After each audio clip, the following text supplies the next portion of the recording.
નમસ્કાર મિત્રો, વિડીયોમાં તમારું સ્વાગત છે। જી હા મિત્રો, અત્યારે હાલ મોટા અને મહત્વના સમાચાર સામે આવી રહ્યા છે। તો મિત્રો, સમાચારમાં વાત કરીએ તો ઉત્તર પ્રદેશના સોનભદ્ર જિલ્લામાં એક અત્યંત અને દર્દનાક હૃદય કંપાવનારી ઘટના સામે આવી છે।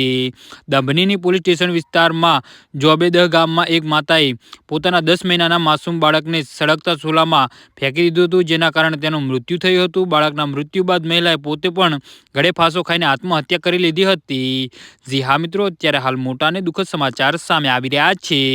બદબદીની પોલીસ સ્ટેશનના ઇન્ચાર્જ નિરીક્ષક કમલેશ પાલે જણાવ્યું હતું કે મૃતક મહિલાની ઓળખ 28 વર્ષીય રાજપતિ તરીકે થઈ છે। રાજપતિ બુધવારે છત્તીસગઢ સ્થિત પોતાના સાસરેથી પિયર આવી હતી અને બુધવારે રાત્રિના ભોજન બાદ જ્યારે ઘરના બધા સભ્યો સૂઈ ગયા હતા ત્યારે રાજપતિએ 10 મહિનાના પોતાના દીકરાને સળગતા ચૂલામાં ફેંકી દીધો હતો, જેના કારણે તેનું ઘટના સ્થળે જ મૃત્યુ થયું હતું।